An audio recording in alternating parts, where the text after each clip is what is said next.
My wife cheated on me with her boss, then forged my signature on a $250, $0 property sale to him while I was in the hospital. Now she's claiming I'm the one stealing, and we're headed to court over everything. I never thought I'd find myself in a situation like this, but here I am, sitting alone in my house, trying to piece together how everything fell apart so fast. The most shocking part, it all started with something as simple as a routine check on my bank account. I'd always trusted my wife completely. We'd been married for 6 years, had a good life, or so I thought. We had a nice house, decent jobs, hers as a marketing executive, mine as a project manager, and 2 kids who are the light of my life. But in the last few months, I started noticing small things that didn't add up, had become more secretive. She'd hide her phone when I came into the room or suddenly be too busy to talk. She started working late more often, claiming it was just business dinners or networking events. I didn't think much of it at first. I figured maybe she was just trying to climb the corporate ladder, or maybe she was stressed about some project. But then I noticed her phone bill had a new number saved under a strange contact name, one I didn't recognize. I looked through her phone when she was in the shower and saw texts that made my stomach turn. It was obvious she was cheating. The way she talked to this guy, Chris, was different, more flirtatious, more intimate. They exchanged pictures of themselves, and I saw she was meeting him at a hotel last week. I couldn't believe it. My wife, the woman I trusted with everything, was sleeping with her boss. Her boss, a guy named Mark who was at least 10 years older and seemed to have some kind of hold over her. The worst part, she lied about everything, told me she was working late, that she was exhausted from her meetings. She even had the nerve to say I was overreacting when I confronted her. That night, I confronted her. I told her I knew what was going on, and her face twisted into this bitchy sneer. She rolled her eyes and said I was crazy, that I was imagining things, that she was just stressed and needed an outlet. She told me I was paranoid, that she loved me, and that I was overreacting because I was insecure, but I wasn't stupid. I had evidence, screenshots, receipts, messages. She just kept gaslighting me, calling me jealous and insecure. It was infuriating. I felt betrayed, humiliated, like I'd been played for a fool. Then came the real shock. 2 days after I found the texts, I got a call from the bank. It turns out had forged my signature on a property sale, $250,000 worth of real estate, selling it to her boss, Mark. I was in the hospital at the time, recovering from surgery, and I didn't even realize what was happening until I saw the paperwork. She had transferred the title, forged my signature, and cashed out the money without my knowledge. I couldn't believe it. How could she do this? How could she betray me like that, stealing from us while I was vulnerable? I felt like I'd been punched in the gut. I couldn't sleep, couldn't eat. I was in shock that she'd go so far, cheating, lying, forging my signature, and then trying to turn everything around on me. She's now claiming I'm the one stealing because I found out, and we're headed to court over all of it. The whole thing is a nightmare, and it's only just beginning. I don't know how to process this much pain all at once. I trusted her more than anyone, and now I see that everything was a lie. I'm just trying to figure out what to do next. After discovering the forgery and her affair, I felt like my world was crashing down around me. The betrayal ran so deep I didn't even recognize myself anymore. I was angry, so fucking angry at her, at myself for not seeing it sooner, and at the whole situation that had spiraled so far out of control. Kept insisting she was innocent, that I was misunderstanding everything, that Mark was just a friend helping her with work stuff. Yeah, right. That's what she kept saying, just work. Even as I found proof of their secret meetings, hotel receipts, and explicit messages. But the thing that really made my blood boil was the way she lied to my face, acting so innocent, like she was the victim. She'd sit there, all bitchy and dismissive, telling me I was crazy for accusing her of cheating. She'd say things like, "You're just insecure," or "You're accusing me without any proof." She tried to turn it around like I was the one doing wrong. She even threw in some bullshit about how I was paranoid because I was in the hospital and stressed out. She's a master at twisting everything to make herself look like the victim. I knew I had to act fast. The forgery was a huge red flag. This wasn't just about her cheating. It was about her stealing from us, lying and trying to cover her tracks. I started digging into the paperwork, tracking down every transaction, every document. I found out that while I was laid up in the hospital, she was sealing the deal on that property. She forged my signature on the sale, an absolute legal nightmare, and cashed out the money. I felt sick thinking about how she'd betrayed me so completely. I decided I needed to get a lawyer, someone who knew the ins and outs of property law and forgery. I found a guy named David who was recommended by a friend. We sat down and I laid out everything, her affair, the forged signature, the sale. David was furious when I told him about the forgery. He explained that forging signatures on a property sale is a serious crime, and the fact that she did it while I was in the hospital made it even worse. We agreed to file a police report, and I wanted her to be held accountable. I also demanded full access to our bank accounts and all the documents related to the sale. Meanwhile, was still denying everything, calling me paranoid and accusing me of trying to ruin her reputation. She claimed she was just trying to help us out, that Mark was just a friend who was supporting her career, and that I was crazy for thinking she'd cheat or steal from me. That made my blood boil even more. How could she be so dismissive, so bitchy? She kept insisting I was the one at fault, that I was the crazy one for suspecting her, that I was just jealous of her success or something equally ridiculous. The emotional toll was unbearable. I'd go from moments of rage, wanting to tear her apart, to crushing sadness, realizing I'd lost the woman I loved and trusted.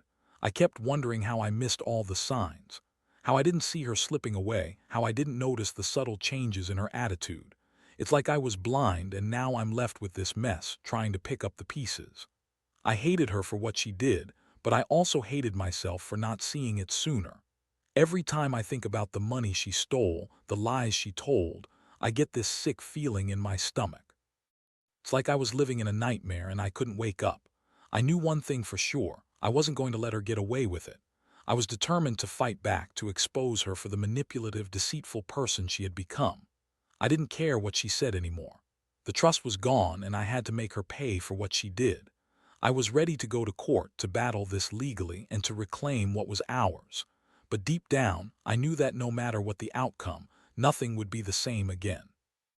This betrayal had changed everything, and I was just trying to figure out how to survive it. After I filed the police report and hired my lawyer, things started to escalate quickly. His attitude didn't change much. She still acted like she was the victim, throwing tantrums and calling me names. She insisted she was innocent, that Mark was just a business acquaintance, and that I was overreacting. But I knew better. I had the evidence now: screenshots, bank documents, forged signatures, and I wasn't backing down. The more I dug, the more I realized how deep her lies went. She had been playing me for months, maybe longer. The affair with Mark wasn't just a one-time thing. It was a full-blown affair with secret meetings and stolen moments. I found texts where she told him she needed him, and how she couldn't live without him. The worst part was that she tried to gaslight me, saying I was imagining things, that I was jealous and insecure. She even accused me of trying to control her life. Yeah, control her life, while she was banging her boss behind my back. Meanwhile, the court stuff was starting to heat up. My lawyer, David, explained that the forged property sale was a criminal offense, falsifying documents, theft, and forgery, potentially punishable by prison. We also filed a civil suit to recover the stolen money and to get the property back in my name. I felt like I was fighting a losing battle, but I knew I had to stand firm. I couldn't let her get away with this. I also started to realize how much her betrayal had cost us emotionally. I'd always been a stable guy, loyal, the guy who pays the bills and keeps the family together.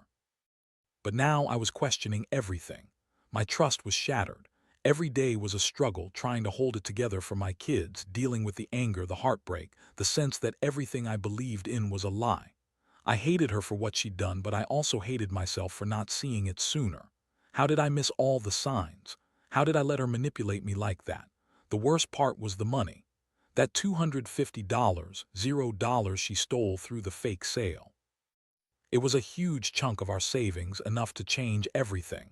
We'd planned to buy a new house, send the kids to better schools, maybe go on a family vacation. Instead, she'd blown it all on her affair and her greed. I couldn't wrap my head around how she was so callous, so willing to destroy us for her own selfish reasons. And then it got even messier. Started accusing me of theft, claiming I'd been secretly siphoning money, that I was trying to cover up my own crimes. She went as far as to produce fake receipts, trying to paint me as the bad guy. It was such bullshit. I could see right through her lies, but it was clear she was desperate to turn the tables. The court papers were piling up, and I was trying to keep my head above water, but the emotional toll was relentless. One day, I caught her in yet another lie. She told me she was at a spa retreat with her friends, but I found a hotel booking confirmation under her email, one that she never told me about. That was the final straw. I realized she was still sneaking around, still hiding things, even as she was claiming innocence. That's when I decided I'd had enough. I couldn't keep living in this fog of deception. I needed to confront her once and for all, and I knew I had to get the truth out in court. All I wanted was justice, justice for the betrayal, the stolen money, the broken trust. I had no idea how we'd come to this point, and I never thought I'd be in a situation where the woman I loved and trusted turned out to be the biggest liar and thief I'd ever known. But I was determined to see it through. I owed that to myself, to my kids, and to the little piece of dignity I had left. I was tired of being played, tired of feeling like a fool, and I was ready to fight back with everything I had. By the time I hit the fourth week of this nightmare, things had gotten even uglier. The court hearings were looming and was doubling down on her lies. She was still insisting she was innocent, claiming that I was some jealous, insecure husband who was trying to ruin her career and her reputation. She'd spin stories about how I was crazy for accusing her, how she'd never cheat or steal from me. The more she talked, the more I saw her. True colors, bitchy, manipulative, and completely unrepentant. But I wasn't buying her bullshit anymore. I had too much evidence. The forged signatures, the bank transfers, the hotel receipts, the explicit texts. I felt like I was fighting a losing battle, but I kept pushing forward. Every day I combed through documents with my lawyer, preparing our case. I knew she was trying to spin it all in her favor. She even hired her own lawyer now, a slick guy who was trying to paint her as the victim. It was laughable. I'd seen her true face, and I wasn't going to let her get away with it. Meanwhile, the emotional toll was crushing. I was angry, hurt, betrayed, and exhausted all at once. I'd always considered myself a calm guy, but this situation was turning me into someone I didn't recognize. I'd wake up in the middle of the night, replaying everything, her lies, her cheating, the stolen money, and feeling this deep, gnawing sense of loss. I kept asking myself, how did I let it get this far? How did I miss the signs? How could she do this to us? The money was the biggest sticking point. That $250, $0 was supposed to be our future, the down payment on a new house, our kids' education fund, maybe some security for when we got older. Instead, she'd taken it all, and now she was trying to claim I was the one stealing from her. That was so absurd I almost laughed. She was the thief, the liar, the manipulator. I had the proof, bank statements, the forged documents, the hotel receipts. But she kept spinning her web of lies, trying to turn everyone against me. One day I caught her in another blatant lie. She told me she was working late at her office, that she'd be home around 8 p.m. But I checked her email and found a confirmation for a dinner reservation at a fancy restaurant, something she'd never mentioned. It was for 9:30 p.m. and she'd gone there with Mark. I felt this jolt of anger and disgust. How much more was I supposed to take? How many lies could she tell before I just broke? I decided I'd had enough. That same night, I went to see my lawyer and told him I wanted to file for divorce. I couldn't keep living in this cesspool of lies and betrayal. I wanted out, I wanted my life back. It hurt so badly to say those words, but I knew I had to do it. I couldn't stay married to someone who had lied and cheated on me so openly, who had stolen from us and then tried to turn me into the bad guy. I also made plans to confront her directly. I told her I knew everything about the affair, the forgery, the money, and that I wasn't going to let her get away with it. I told her I was done playing her games, that I was filing for divorce and fighting for full custody of the kids. Her reaction was priceless. She looked stunned for a second, then started crying, blaming me for everything. She called me heartless and controlling, like she was the victim. But I saw through her tears. This was her last attempt to manipulate me, and I wasn't falling for it anymore. This whole ordeal has changed me. I used to be a guy who believed in loyalty and honesty. Now I see how fragile trust can be, how easily it can be shattered by greed and selfishness. I've learned that some people will lie, cheat, and steal without remorse if it benefits them. And I've learned that sometimes the only way to survive is to stand up and fight back, no matter how painful it is. I'm still hurt, still angry, but I'm also determined. I refuse to be a victim of her lies. I'll do whatever it takes to restore what's left of my life and protect my kids from this chaos. The court date finally arrived, and I was a wreck. I couldn't sleep the night before, replaying everything in my head: her lies, her betrayal, the money she stole, the fake signatures. I kept thinking about the life I thought we had and how it had all been a lie. Of course, played her typical manipulative game, acting like she was the wronged party. She showed up in her designer dress, all bitchy and dismissive, trying to act innocent even though I had mountains of evidence against her. In the courtroom, I sat stiff and tense, watching her lawyer try to spin her story. She kept insisting she was the victim, that I was some jealous, insecure husband who had misunderstood everything. She claimed she never cheated, never forged my signature, and that I was just trying to ruin her career. Hearing her lie so blatantly made my blood boil. I knew the truth and I had the evidence to back it up. I looked straight at her and thought, "You're so full of shit."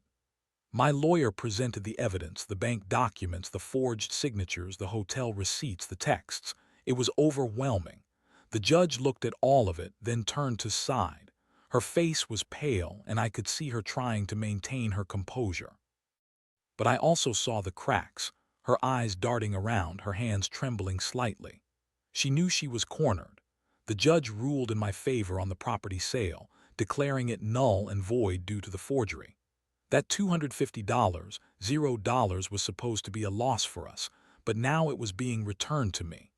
The judge also ordered to pay restitution, covering the stolen money, and she was hit with a restraining order preventing her from selling or transferring any more of our assets. The court also awarded me full custody of the kids, which I wasn't even sure I wanted at that point, but I knew it was necessary. Watching her leave the courtroom, I felt a strange mix of relief and emptiness. Part of me wanted to gloat to see her finally get what she deserved, but another part of me just felt numb. I'd been betrayed so deeply I didn't even know who I was anymore. All I wanted was to rebuild my life, to put this nightmare behind me. But I knew the scars would stay with me for a long time. The aftermath was just as brutal, didn't go quietly. She accused me of destroying her reputation, claiming I was jealous and trying to control her. She even threatened to fight me in court for custody, saying I was unfit because I was too angry and bitter. But I didn't care about her threats anymore. I was done playing her games. I just wanted peace, even if that meant cutting her out of my life completely. I took a step back and tried to breathe. I realized I'd been living in a bubble, believing in the fairy tale of a perfect marriage. The truth is, some people will betray you in the worst ways, and no matter how much you love them, they might never change. I've learned that trust is fragile, and that sometimes the best thing you can do is walk away and rebuild from the ashes. I've also learned that justice, even if delayed, can help you find some peace. Now I'm focusing on my kids, on healing, and on making sure I never let anyone hurt me like that again. I'm not the same person I was before all this. The pain will stay, but so will my strength. I've been through hell, and I know I'll come out the other side. If I could give one piece of advice to anyone in a similar situation, don't ignore the red flags. Trust your instincts, gather your evidence, and don't be afraid to fight for what's right. Because in the end, you have to live with yourself, and you deserve honesty, respect, and loyalty. Looking back now, I realize how much this whole ordeal changed me, maybe forever. I used to think that love and trust were the foundation of a marriage, But now I see that sometimes those things can be shattered in an instant by greed, lies, and betrayal. I spent so much time blaming myself, asking where I went wrong, but I've come to understand that some people are just fundamentally dishonest. No matter how much you love them, they'll find a way to hurt you if they're willing. The hardest part was watching Try to spin her version of the story, acting like she was the victim, trying to manipulate everyone around her. But I learned to see through her lies. I learned that integrity matters more than anything, and that you can't fix a broken trust with words alone. It takes actions, truth, and sometimes walking away. I had to accept that my marriage was over, that the woman I thought I knew was gone, replaced by someone I didn't recognize. The biggest lesson I've taken from all this is that self-worth comes from standing up for yourself, even when it's the hardest thing to do. I've learned to listen to my gut, to trust my instincts, and to never ignore the signs of trouble.